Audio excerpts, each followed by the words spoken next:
नमस्कार। शिवरात्रि नाम सुनते ही हमारे मन में व्रत, जागरण, पूजा ये सब बातें आती हैं, है ना? लेकिन सोचिए जरा, क्या हो अगर ये त्योहार सिर्फ एक धार्मिक अनुष्ठान ना हो, बल्कि एक जन्मदिन हो? जी हाँ, आज हम शिवरात्रि के इसी अनोखे आध्यात्मिक पहलू को समझने वाले हैं, जो इसे एक बिल्कुल नई, एक अलग ही रोशनी में दिखाता है। अब ये सवाल ही अपने आप में कितना दिलचस्प है ना? जन्मदिन मतलब एक नई शुरुआत, एक जश्न, एक उत्सव। तो आखिर ये जन्मदिन है किसका? किसी एक का? नहीं। एक स्रोत के मुताबिक ये जन्मदिन किसी एक का नहीं बल्कि दो का साझा जन्मदिन है। जी हाँ, बिल्कुल सही सुना। ये जन्मदिन है परमात्मा का और उनके बच्चों का, यानी हम सभी आत्माओं का, जो एक साथ मनाया जाता है। सोचिए, ये कितना असाधारण विचार है कि पूरे वर्ल्ड साइकिल में, पूरे विश्व चक्र में एक ऐसा खास लम्हा आता है जब बनाने वाला और उसकी रचना दोनों एक साथ एक नई, एक दिव्य चेतना में जन्म लेते हैं। तो अगर इस नजरिए से देखें तो शिवरात्रि सिर्फ एक त्योहार नहीं रह जाती। ये तो एक रिश्ते का जश्न बन जाती है। ये याद दिलाती है उस गहरे, अटूट और प्रेम भरे बंधन की जो बनाने वाले और उसकी रचना के बीच है। ये इस बात का सेलिब्रेशन है कि हम कभी अकेले नहीं हैं। इस बात की गहराई को महसूस कीजिए। जन्म भी साथ है, साथ रहेंगे, साथ चलेंगे। ये सिर्फ एक दिन का उत्सव नहीं है दोस्तों, ये तो एक पूरी जिंदगी की यात्रा का वादा है। ये हमें बताता है कि ये जो रिश्ता है ना, ये सिर्फ शुरुआत में नहीं बल्कि अंत तक साथ निभाने का है। और ये जन्मदिन उसी हमेशा के साथ का एक प्रतीक है। अच्छा, अब सवाल ये उठता है कि अगर शिवरात्रि एक जन्मदिन है, तो फिर हम जो ये व्रत रखते हैं, जो जागरण करते हैं, इनका क्या मतलब हुआ? चलिए इसी नई सोच के साथ इन रस्मों को फिर से समझने की कोशिश करते हैं और शुरुआत करते हैं उपवास से। देखिए, आमतौर पर उपवास का मतलब क्या होता है? एक दिन के लिए खाना पीना छोड़ देना, है ना? लेकिन ये जो आध्यात्मिक नजरिया है, ये कहता है कि असली व्रत बाहरी नहीं बल्कि भीतरी है। ये एक दिन का नहीं बल्कि पूरी जिंदगी का संकल्प है। किस चीज का संकल्प? अपनी भीतरी नेगेटिविटी, अपने विकारों को त्यागने का व्रत।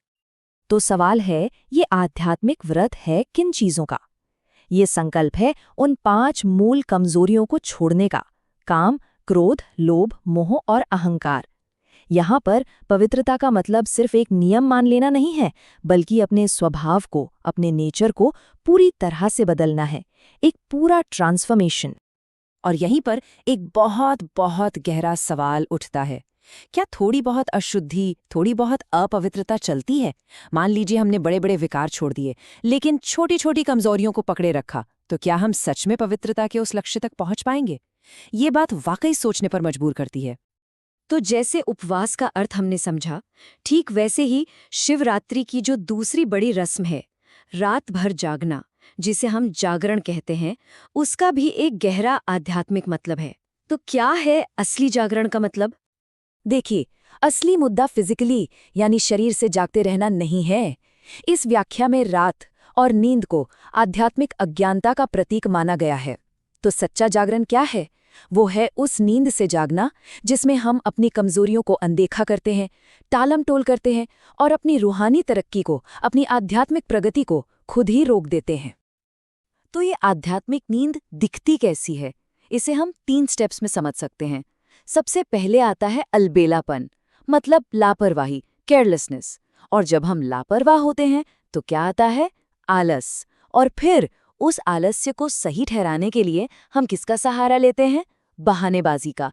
ये एक पूरा चक्र है, एक साइकिल है, जिससे जागना ही सच्चा जागरण है। और पता है, इस बहानेबाजी का एक ट्रेडमार्क डायलॉग है। हम सब ने कभी न कभी इसे इस्तेमाल किया ही होगा। अरे ये तो चलता ही है, ये तो होता ही है। सुनने में ये बहुत छोटी सी बात लगती है ना? पर असल में यही वो सोच है, यही वो मानसिकता है जो हमें लापरवाही और आलस्य की नींद में सुलाए रखती है। ये जो चलता है वाली सोच है ना, यही हमारी आध्यात्मिक प्रगति की सबसे बड़ी रुकावट है, सबसे बड़ा ऑब्स्टिकल। जब हम चीज़ों को बस ऐसे ही है मानकर स्वीकार कर लेते हैं, तो हम खुद को बदलने की अपनी ताकत को खत्म कर देते हैं।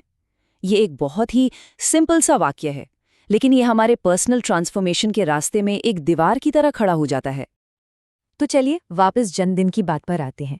अगर ये परमात्मा और हमारा दोनों का जन्मदिन है तो हम उन्हें तोहफे में, उपहार में क्या दे सकते हैं? कोई भी फिजिकल चीज, कोई भौतिक वस्तु तो उनके लिए कोई मायने नहीं रखती। तो फिर सबसे अच्छा तोहफा क्या होगा? सबसे अच्छा उपहार है हमारा संकल्प। लेकिन संकल्प भी दो तरह के होते हैं। एक होता है कमजोर इरादा, हाँ कोशिश करूंगा, देखते हैं, बाद में कर लेंगे, इसमें शायद की गुंजाइश होती है। और दूसरा होता है दृढ़ संकल्प, ये करना ही है, मुझे बदलना ही है। इसमें कोई शक, कोई शायद नहीं होता, सिर्फ पक्का निश्चय होता है। और असली शक्ति इसी में है। तो इस जन्मदिन का सबसे बड़ा, सबसे कीमती उपहार यही है, अपनी उन 3 कमजोरियों यानी लापरवाही, आलस्य और बहानेबाजी, इनसे जागने और इन पर जीत पाने का एक दृढ़ संकल्प। ये कोई बाहरी तोहफा नहीं है, ये तो खुद को बदलने की एक भीतरी कमिटमेंट है। और इससे ज्यादा कीमती तोहफा और क्या हो सकता है?